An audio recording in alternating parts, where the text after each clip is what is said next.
Welcome to Women in the Arena podcast, the podcast celebrating women doing extraordinary things in plain sight. I'm your host, Audra Egan, and our mission is to elevate the value, strength, and resilience each woman brings to the world. Without further delay, let's go ahead and start the show.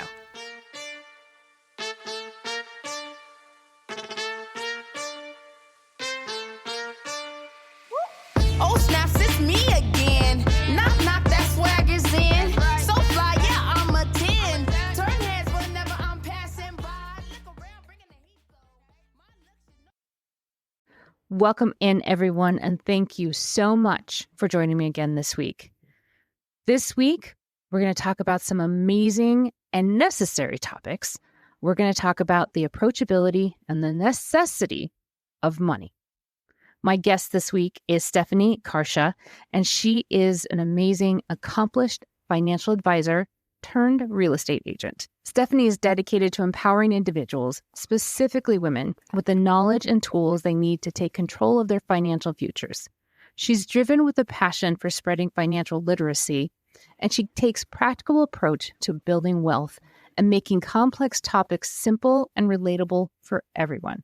And today, she's going to give us a mini masterclass on navigating these intricacies of money management and real estate. It is my pleasure and my honor to introduce to you Stephanie. Stephanie, thank you for being here and welcome to the show. Thank you so much for having me. It's a real honor. Stephanie, I am really excited for you to be here. We've talked about money a couple of different times, but not quite in this manner. Money is still intimidating for people. It still feels like it's out of reach. It's not approachable. And for some reason, that always seems to hit women particularly hard. But give us a background as to what drew you into the industry of money and why it is your passion. Yep, absolutely. And I think you hit the nail on the head. Even the most educated people, doctors, lawyers, finances are just not as approachable for them. It's just a concept that they kind of want to stay away from. But getting back to my background, so I grew up right outside of New York City. When I graduated college, the thing to do was work at a hedge fund. So that is what I did. And it was 2008. So got a quick life lesson there. And then, going through the hedge fund industry, you're working with institutions, not individuals. So it's very cold and more transaction based. And it just didn't sit well with my soul. I didn't know why, but it just didn't feel like the right fit. And so I had a couple different jobs in that arena. And then I ultimately landed as a financial advisor. And that was working directly with individuals, helping them save for retirement, purchase homes, pay for kids' college education. And that just really felt so much more fulfilling to me. And I did that for about 6 or 7 years after my initial 7 years in the hedge fund world. And then when COVID hit, I just said, I don't want to sit in an office anymore. And the market really became susceptible to every little tweet. And that was so hard for me to try to explain to clients, this is a viable company, but because someone tweeted about it, it's down today. And so I kind of just thought about what made sense given just, my family's history in real estate and my experience in finance. And so I came to become a real estate agent. And it's very similar to the role I was playing as a financial advisor, where I get to help individuals in such a crucial point in their lives. And it's even more personal than the financial advisory because, when you have real estate transactions, it's usually around someone passing away, someone getting married, someone having a child, downsizing for whatever reason. Maybe they're empty nesters or they lost their job. So it really is focused around people's most important life events. And it's just such an honor for me to be able to navigate them. And, especially having this background, which is a little more unique for someone in real estate to have. And so through that process, I become sort of their overall advisor, not just their real estate advisor, because once you purchase real estate, then you want to, make sure it's in a trust, and then you have the correct life insurance to cover the mortgage should something happen. There's all these different things, and I'll stop there because I could go on, but that's how we got here. And what you have found through this different kind of journey is that you have engaged with women that are at a crossroads in their lives, sometimes that they're a lot of times they're on their own for whatever reason. They've been divorced, they've been widowed, and they're at this point where they have not managed money before. For whatever reason, they have not managed money before, that their husband took care of all the money. And that could be, and people always assume that is the older generation. And you're like, no, no, no, no, no. That is a falsehood. These are women that are of all ages, all educations, of all accomplishments. There is no discrimination in what type of women don't handle their own money. You're exactly right. And, particularly when I was a financial advisor, I saw it so many times. And yes, the older generation, but even the younger generation as well, whether there's a divorce or someone passes away, or they're just single and maybe they're not, they're busy and they're accomplished in their careers and they're just not addressing it. And, when they would come to us sometimes, especially, I don't want to generalize, but it happened where, it'd be myself and a male counterpart in the meetings, and they're really using all kinds of financial jargon, and the women don't want to ask questions. There's some sort of shame around it, which there shouldn't be, right? These are basic financial concepts that we should all understand. And if you don't understand something, just like anything else, you're paying for a service. You should be able to ask questions and feel comfortable and understand it. But for some reason, it was more common that women just didn't want to ask the questions, or sometimes they would even call me a day later and say, hey, did I understand this correctly? And when I started noticing that was really when I just felt, I have to start getting out there and getting this information out there to as many people as especially women, as possibly I can. So where do we start? You said, when you and I first met, you said, I want to make this accessible. I want to make this easy. And I want to lower the intimidation bar, because this is so important to me, because all women should know how to manage their money. They should know how to invest their money and know that it's never too late to start. Even if they are in their 50s, their 60s, does not matter. It's never too late to start, and it's never too early to start. Everybody should know how to manage their money and what the science of money is. So we are ready. I've got pen and paper ready to go. Let's start and go slow. Let's make it easy and digestible, and give us into bite-sized pieces. Okay. Well, first of all, you are spot on that you're never too young. That's for sure. Even if you can get children into this, it's great to do, but also never too old as well. But in terms of a place to start, it's really just awareness. Right? Whether you're single and you're just not really looking at your bills, you're just like, oh, there's money in the account. There's more than I need to pay the rent and other things this week. So it's cool, right? And there's some money in my retirement account. I don't know if that's going to grow to be enough of what I really need or not, but it's there. Or if you're in a partnership and maybe one partner is taking care of the finances, that's completely fine, but you need to be aware.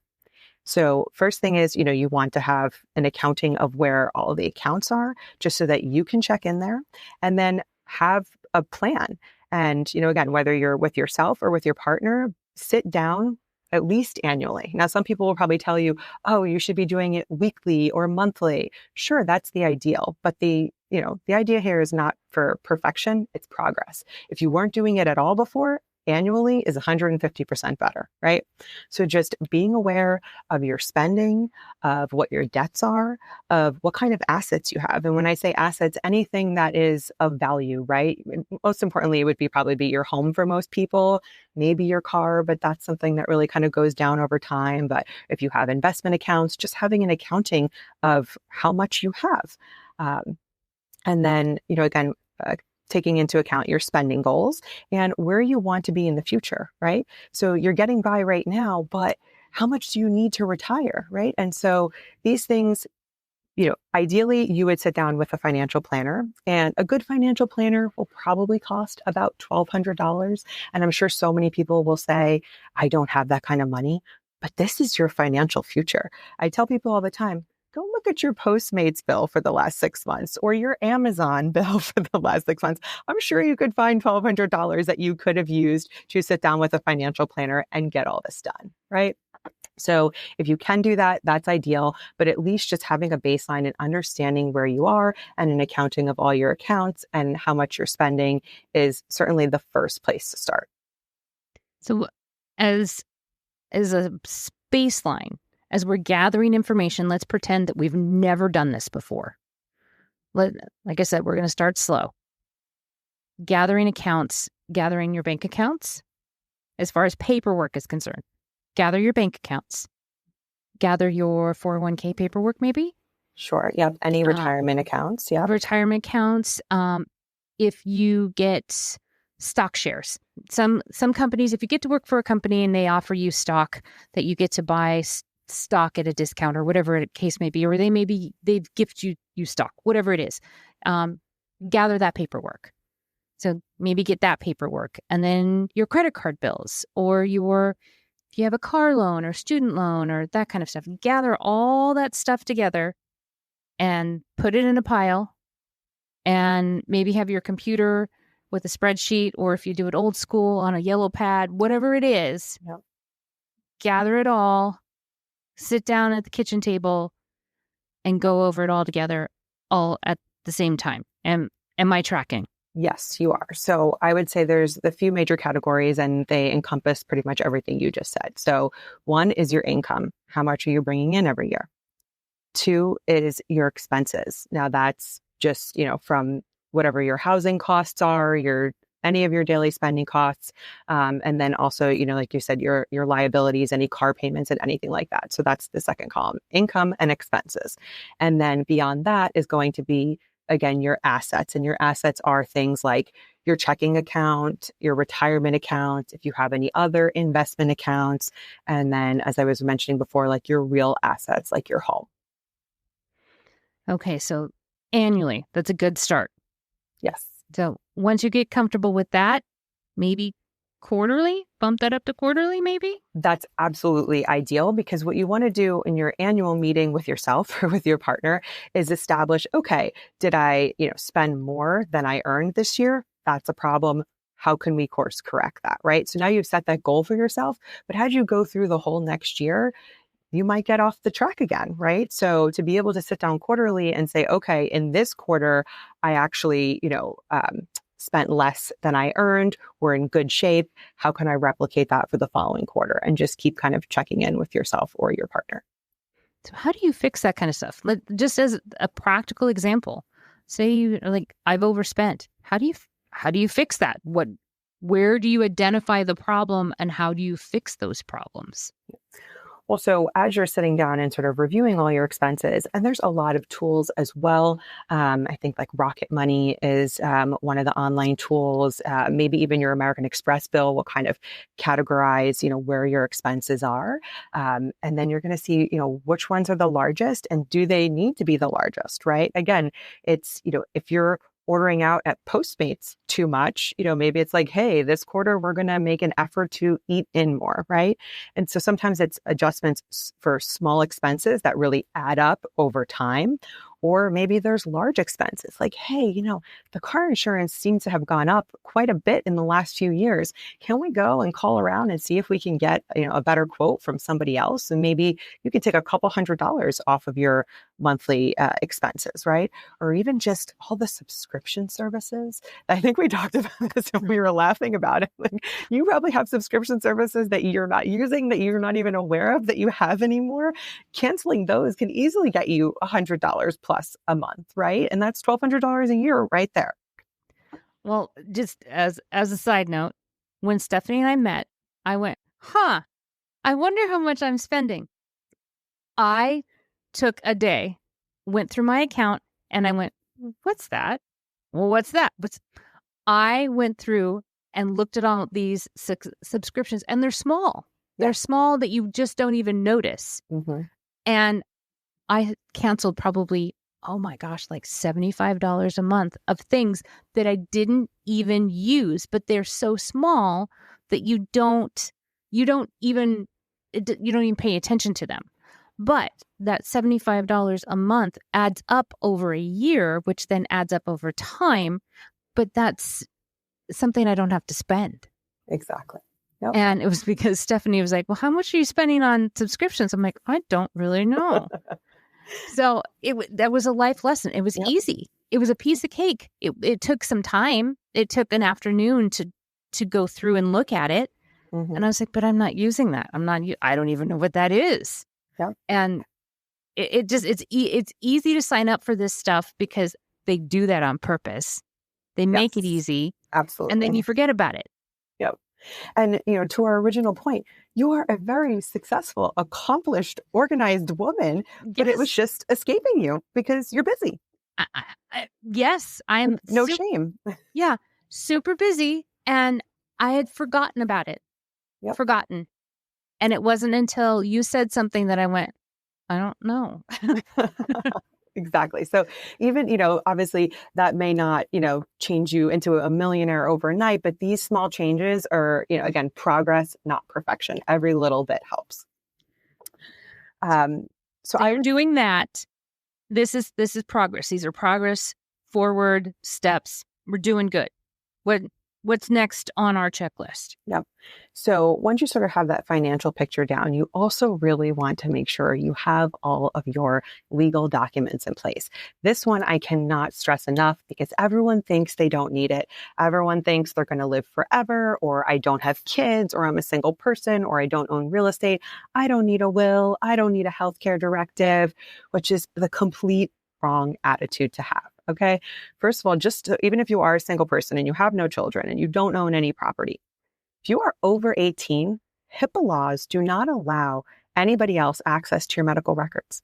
So if a college student or a single person in their 30s is in the hospital and their parents need to understand what's going on or make a medical decision, if you don't have a document in place that gives them the power to do that, they might not be able to do that, which is, I just got chills saying that because it's the scariest thing and it's so easy to do. Again, there's, I think it's Rocket Lawyer. They have easy templates because you don't have a complicated situation. You don't have to pay thousands of dollars to get these documents in place. And the same thing goes for your financials, right? If you're in the hospital and incapacitated, your parents don't have access to your financials. If you're, this is extreme situation, right? If you're in a coma for months and you own a home and no one's paying your mortgage and all these different things, this is something that people just don't think about. And it's so super easy to do. This is stuff that we don't want to think about. I don't want to think about this stuff. I really don't.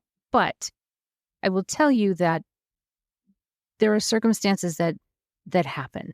As I shared with you before, our kids are out of the house. They are in their mid-20s now.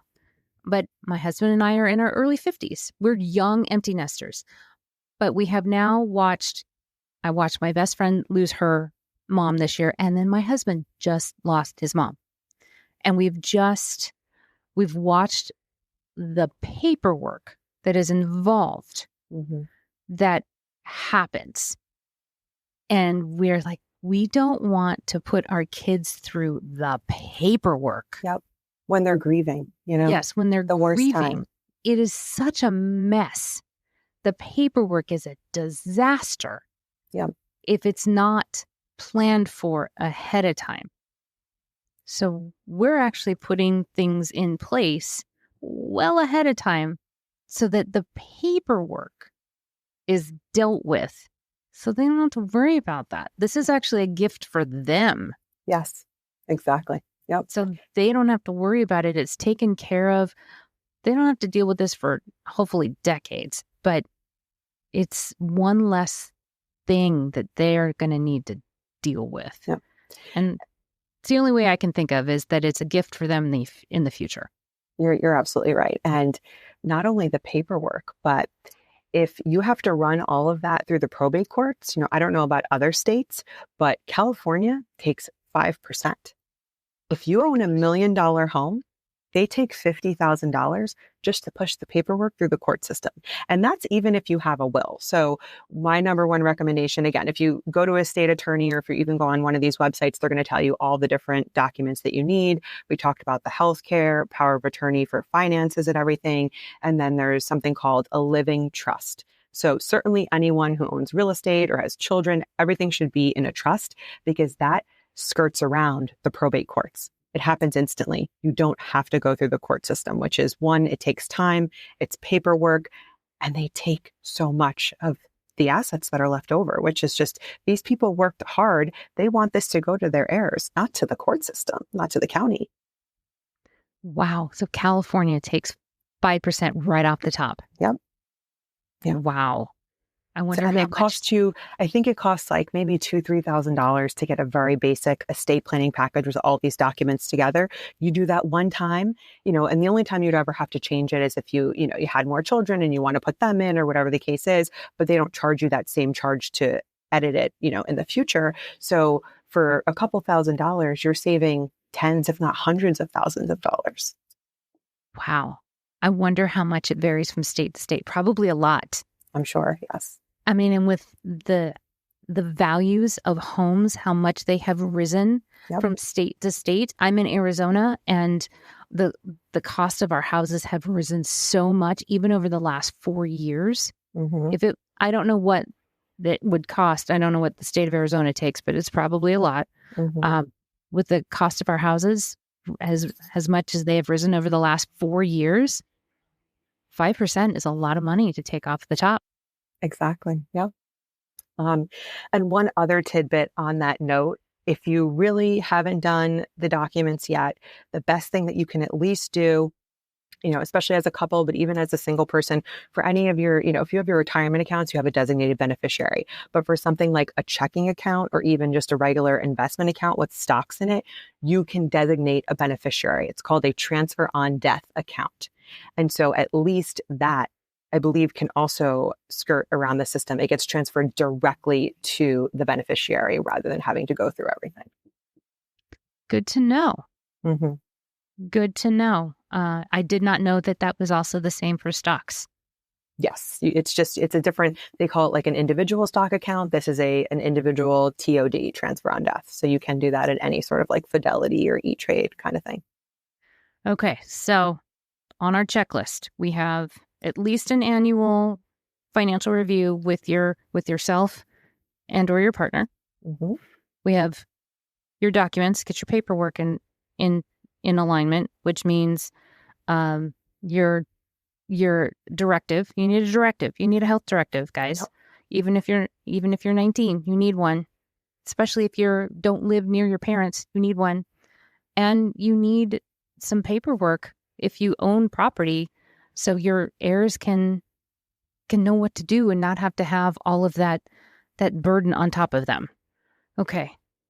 All right. I'm on the checklist. Sounds like a lot, but if you chip at it a little bit at a time, it probably isn't that much, correct? Exactly. And a lot of this stuff, again, is sort of a one and done, set it and forget it. And unless you have a major change in your life circumstances, you don't have to go back and amend these things frequently. Okay. All right. What's next on our list? Next is life insurance. Life insurance. Yes. Now, again, everyone thinks, they're never going to pass away and they don't need it. And there's two types of life insurance. There's whole life insurance, which covers you for your whole life. And then there's term life insurance, which just covers you for a term.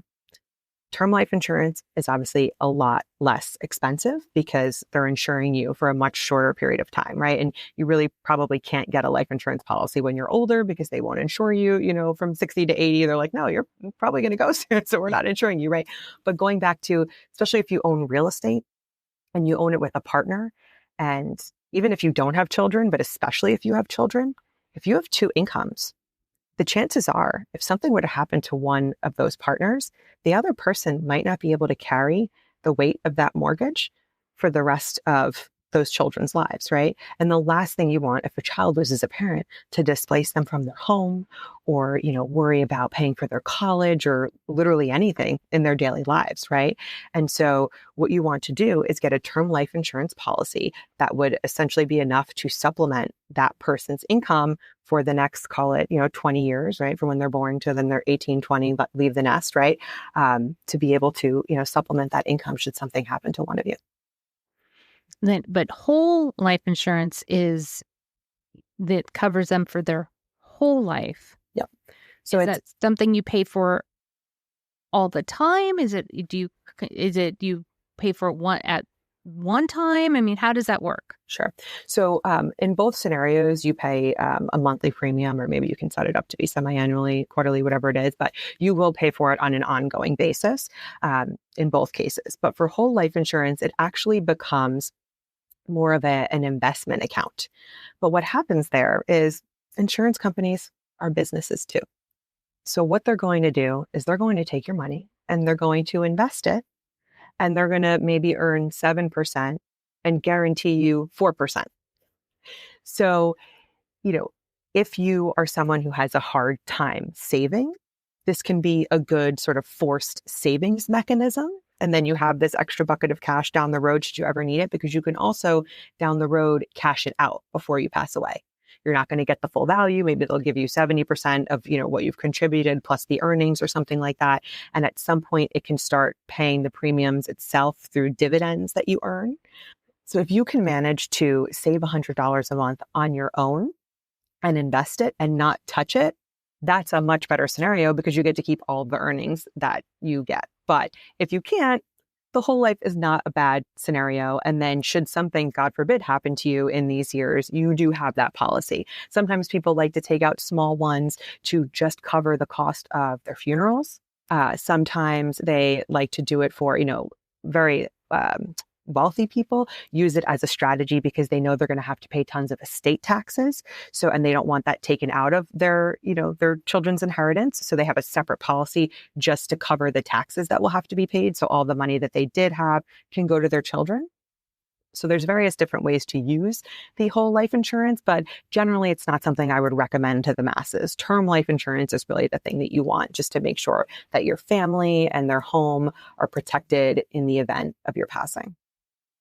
And this is something that you can do even outside of your employer as well, because some employers will offer life insurance to their employees, but you can also get this outside of your employer too, correct?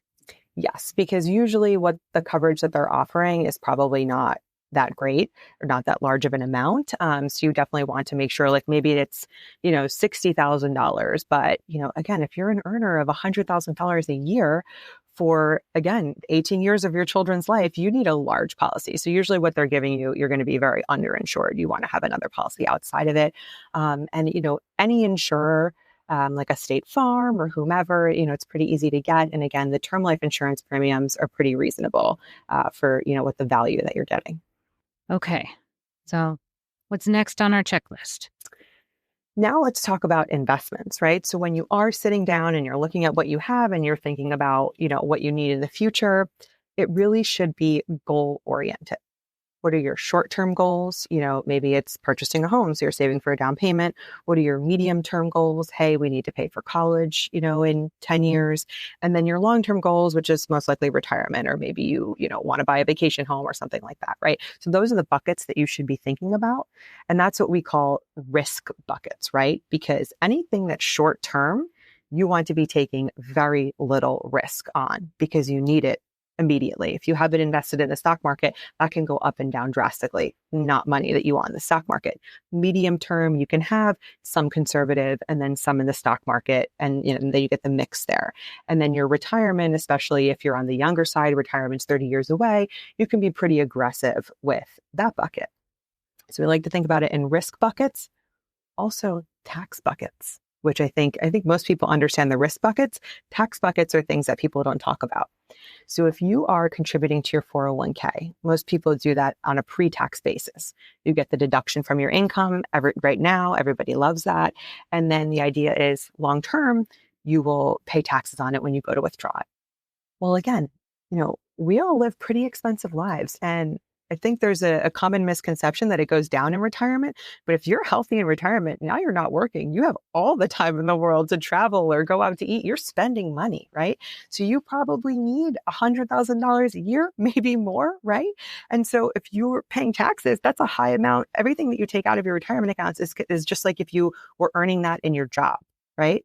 So if you're earning $100,000, how much you get taxed in your job today is how much you'd get taxed then if you go to take it out. So you want to have diversification there as well. So you want to have some money that's just your savings that you've put in a regular investment account that's after tax money, Or there's something called a Roth 401k and a Roth IRA, which is you pay the taxes now and then it grows completely tax-free. And when you go to take it out in retirement, you don't pay taxes. Huge benefit. However, you want to do that when you're younger because the taxes that you take out now, call it 30%, that's a large chunk, right? So you want to have time to invest that to not only make back that 30%, but then earn a lot more on it. So, see, I want to make sure that I understand this correctly. So, if you're investing, do you have to have a lot of money to invest? You do not. You can invest with very little money. There's so many different platforms now where you can, buy a fraction of a share or a fraction of a piece of real estate, or, to buy some stocks. There's stocks that are $5, $10, right? So you don't have to have a lot of money, but it's really about the time in the market. Compounding is a beautiful thing. So I hope everybody knows, the S&P 500. If you don't, it's the 500 largest or most lucrative companies that are in the country right now. And it's a fund that you can buy into. So I had a chart on my desk when I was in finance, and it was something like if you put $10,000 into the S&P 500 in, I think, like 1938 or something, in the 30s. I'm not going to get the date right, and then you let that grow and never touched it and just reinvested any dividends that those stocks paid out. In 2016, that $10,000 turned into $46 million without touching it, just putting it in and leaving it there. So you don't need a lot of money as long as you start doing it early and you just let it grow. So you just need a little nest egg and just leave it alone and be smart about it. Correct. Yes. It's more about, yes, you want to invest wisely, but also you want to be spending wisely because that's how you can add to your investments. And again, starting early, and it's a self-fulfilling prophecy. It grows on its own. So, and you also mentioned about taxes, because taxes are complicated. Taxes are really complicated, and they change depending on the tax code.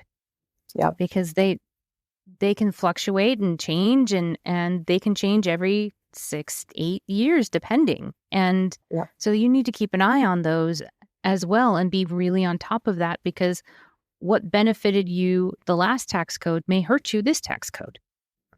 That is correct. And this is why I do think professionals do come in handy for whatever their fee might be, especially as a financial advisor. That was one of my biggest value adds. I would tell people, sure, I can invest your money in the stock market, but so can you, right? It's really about how do I save you on taxes? Myself in combination with the CPA. I'm not a CPA. I was not a CPA. But that's a huge value add for these types of service providers, that they can really look at your specific situation, because, I can give you certain tips. Yes, if you own property, you get deductions for that and things, but everybody's circumstances are different depending on if you own your own business or if you're, a W-2 employee. There's various different things that, you could get benefits from, but it's based on your personal situation. But by and large, with taxes, any deductions that you get, you have to lose the money. There's no secret that you just, somehow work the tax code and you just get out of paying taxes. If you get deductions, it's because you spent money somewhere else, right? But maybe you're spending it in an asset that's growing and earning for you, right? So you'd rather put it there and get the tax deduction than just pay the taxes and give it to the government, and then that money's not working for you, right? Which is why real estate is a great investment. There's a lot of different tax benefits for owning real estate. I mean, you have to pay somewhere. Yes, you might as well pay yourself. Exactly. Yep. So no one gets out of this free. Yes. Yep. So you might as well find a way to pay you. 100%. I completely agree. I do want to get into real estate and all those benefits, but one other thing on the topic of just thinking about your goals. Now, if you're not going to go to a financial planner, the best way to think about your retirement goal is the 5% rule. So the 5% rule says, whatever sum of money that you have when you hit retirement, you can withdraw 5% of that per year to live on. And if your money is invested, you can assume the money will continue to grow. And essentially, by continuing to withdraw the 5%, you're just withdrawing the earnings part of it and you're maintaining the original balance. So let's say you retire with $1 million. That's $50,000 a year that you can take out every single year and just feel good about. You're going to still have that $1 million there because right now, and this is something too, that's a great tip. You can get 5% in a savings account or in a CD, right? It's a risk-free asset. You're not putting it in the market. It can't fluctuate. It's cash and it's earning you 5%. Now that may not go on forever. There was times when you couldn't earn anything on your cash not so long ago. But particularly right now, you can earn 5% on just cash. So you can feel good about that. So if you can't, afford to live on $50,000 a year on retirement, maybe you need 100, then you need $2 million. So how can you get there? Starting now, how do you save that amount of money? Okay. And again, you want to consider that 2 million. If it's all in a 401k, then it's not 2 million. It's less because you're going to pay the taxes, right? That's humbling. Yes, exactly. Now, so I don't want to overwhelm anybody because they're going to, if you're in your 50s and you're like, I have $500,000, how am I going to get to 2 million in just a couple years?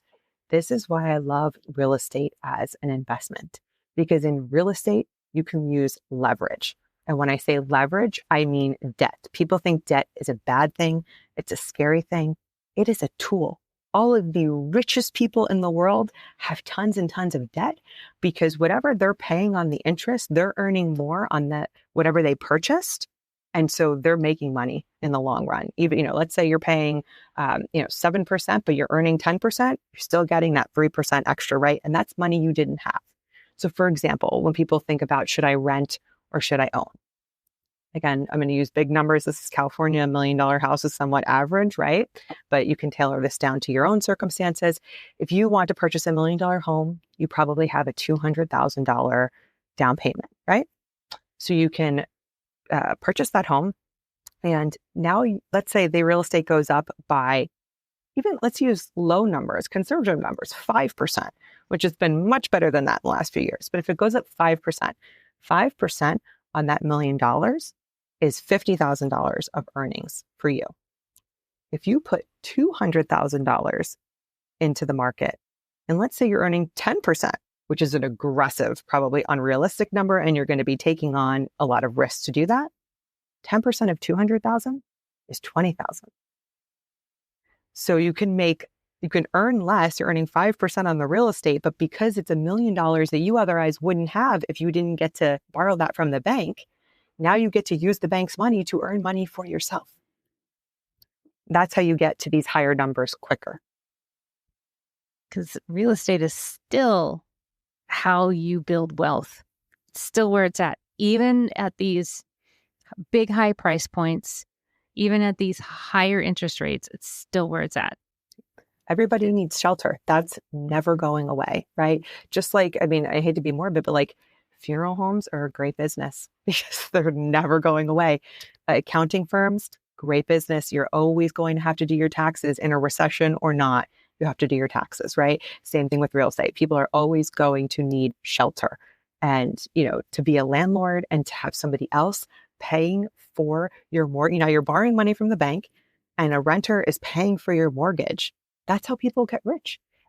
So I heard a statistic that there's the average millionaire has 7 different streams of income. And they can have all different types. Maybe they own a PR company. Maybe they've got Bitcoin, whatever. They all own real estate. It's kind of universal of some sort. It could be commercial. It could be residential. Correct. It could be something. Yep. But they own property somehow, some way. Yep. You didn't say that they were debt free. Not at all. They're definitely not. Like I said, the richest people love debt, right? I think there was something Jay-Z and Beyonce bought like the highest praised house in Malibu, right?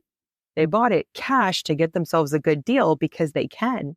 And then they refinanced and got a mortgage on it because they don't want $100 million of their cash that they could be utilizing somewhere else and making more money just sitting in this home. So now they've got the home that's earning on the bank's money, and then they're using that cash that they had earning somewhere else. Probably investing it somewhere else, probably on some other real estate. Probably. Wow. See, you promised some nuggets of wisdom and to make this easy. Yep. Is there anything else that we missed? I mean, you hit some really key areas of all the areas of our life. And I'll admit that if we looked at this all at once, I'd be overwhelmed. But you're not saying do this all at once. You're saying, Chuck, make this list and attack it a little at a time. Exactly. Yep. Progress, not perfection. The last thing I would add is just if you do have children, like I was saying earlier, getting them started younger is always better because you get that time on your side. Like I was telling you about the over the 40 something years of the S&P 500, or I think it was 70 years, that account grew so much. And so the earlier you can get your children started, the better, even if it's a small amount. And so I recommend, and there's different schools of thought on this, but I recommend a 529 account, because if you do just a regular brokerage, investment account, savings account, when they turn 18, they have access to that money. And maybe you have a really responsible 18-year-old who won't touch it and will save it for retirement. But most 18-year-olds, I know I didn't make the wisest decisions at that age. So the 529 account, in some states, you'll even, as a parent contributing to it, will get tax benefits for it. And they've loosened the restrictions. It used to be just something to pay for college. Now you can pay starting from kindergarten all the way to college age education. And then if they don't use it, one, they can transfer it to a sibling. So you don't necessarily have to have it for multiple children if you didn't want to. But they can also turn it into a retirement account if them or their siblings haven't used it all up for their education. By the time they're done with all their education, it can turn into a retirement account. So that's one of the best things to do. And in terms of investing that, my best recommendation, again, would be this S&P 500 fund. It's some of the largest and most lucrative companies in this country. Investing doesn't have to be complicated, right? Warren Buffett, I don't know if everyone knows who he is. He is one of the most famous, most successful investors in the world. His estate plan says when he passes away, 90% of his wealth the 100% goes to his wife, but 90% of her inherited wealth is going in the S&P 500 and the other 10% is going into cash. If it's good enough for Warren Buffett's wife, it's good enough for me. Yeah. And he still lives a very humble life. He still lives in the house that he grew up in. Yep. Again, he's spending wisely and he's investing wisely. It's a combination of the two. You can't just do one without the other, right? Because you can save a bunch, but if it's not earning anything, it's not really working for you. It's not growing for you. But you can't really invest wisely if you don't have the savings. But just to be clear on that last point, the S&P 500 is a riskier investment, right? It does go up and down daily. So that is something I was referring to children and a long-term goal there, or if it's your retirement, that's what you want. Just like I said, Warren has 10% in cash, so she can use it to pay her day-to-day expenses. And then the remainder goes into the riskier asset to be invested long-term. So I just wanted to make that clear. I'm not definitely, if you're looking to save for a down payment or a new car or something, you don't want to put it in the S&P 500. That's going to go into that high yield savings account that's, hopefully paying you 5% these days. Yeah, that's the benefit of interest rates rising, is that your savings account yields also rose. Exactly. I mean, that's the flip side to that. I mean, did nobody loved that their interest rates on borrowing money went up, but you actually get a return on your interest on your savings accounts now, on your money markets account now. So there is a flip benefit to that. So it's not all bad news. Exactly. So it's actually better because so when you could get a mortgage at 2.5%, but you were getting 0 in your checking account, you're paying 2.5%. If you can get a mortgage now at 7%, but you're getting 5 in your savings, you're only paying 2%. It's actually better. but people just don't. Again, it's not in people's awareness, and it's not something to be shameful of. But now, if I can scream this from the rooftops, and hopefully other people will do the same, get the message out there. And there's no reason why we all can't be, incredibly wealthy and living on our own private islands. It's not a zero-sum game. And what I love about this, because when I first spoke with Stephanie, I was like, okay, we all made all the mistakes in the world. She said there's no reason why you could have made all the mistakes, financial mistakes, all in the world. You couldn't start right now where you're at. Course correct that, regardless of how old you are, how many mistakes you've made. You can course correct right now, and have a fantastic financial future. All you got to do is course correct and make better decisions in the future, and you can be fine, regardless of your age, what mistakes you've made, as long as you have a plan moving forward.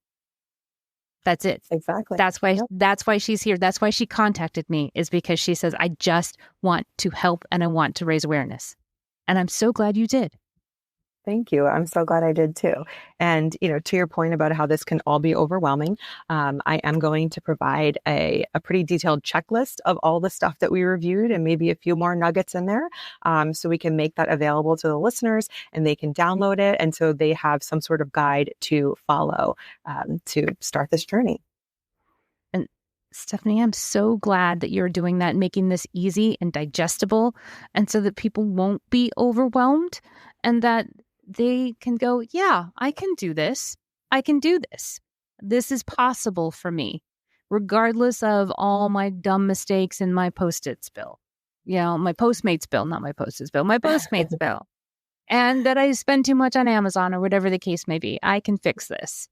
Yep. So it's very Stephanie, easy. if people want to get in touch with you, want to know more about you, talk to you about real estate, where would they connect with you? So lots of different ways. So you can go on my Instagram. It's Steph Sells SoCal. I'm sure we'll have this in the show notes, but it's Steph with a PH. Or my email is sc@screalestategrp.com. But yeah, so very easily accessible. And I am actually starting to offer a very limited number of financial coaching sessions, just to, again, if someone's super overwhelmed and the checklist even seems overwhelming, I know it's easy to you want someone there to just tell you. You don't want to have to Google everything all the time, right? And there's so many options and you get nervous. And so I am opening up myself for some limited coaching sessions. So if you find yourself feeling like you need that and you don't want the full sort of financial planning scope of everything, I am available for that as well. I highly encourage you reach out to her. She is accessible. She is warm. She is a wealth of knowledge. And like I said, I learned something from her just talking to her for an hour. I saved myself $75 a month just from saying, wait, how much am I spending on subscriptions? Reach out to her. She's wonderful. She will teach you so much and make all of this so much more less intimidating. So give it a shot. You got nothing to lose and everything to gain. Stephanie, before I let you go, I want to give you an opportunity to leave one last nugget of knowledge with the guest without me interrupting. So show that the mic is yours. Oh gosh, there's so many nuggets. I think just don't be intimidated. Just start. It's probably one of the hardest things to confront. It's like, it really is. It's a true fear. Sometimes I don't even like opening the Amex bill myself, but just do it. It's a lot less scary than you think it is, but just start. Even one little step in the right direction is progress. Stephanie, thank you so much for being here. Thank you so much for putting together this checklist, making it easy and digestible, and just lowering the bar on the intimidation. Thank you so much for doing this with me. I so appreciate it. Thank you so much for the opportunity. And I will just give my legal disclaimer because I definitely shared a lot of information today. So I am not an attorney. I am not a CPA or accountant. I am no longer a formal financial advisor or licensed with a financial institution. This is purely information sharing. Anybody can look this stuff up on the internet. I'm just here to share it and make it, as you said, more digestible. She's just very passionate in making sure that we all have a fair shot at being millionaires and having our own island. Why not? And I want to once again thank all of you for listening, and we'll see you again next time. You can't stop me. That's our show. Thanks so much for hanging out with me today. It is my pleasure to be the ambassador of these women's stories. It is my hope that they inspire, that maybe they educate, and above all, that they make you feel like you're not so alone in this big world of ours. I'm hoping that you recognize yourself in these women, and that you feel maybe that you're not so different after all, and that you have lots of company, and that we're all standing together in this arena. Run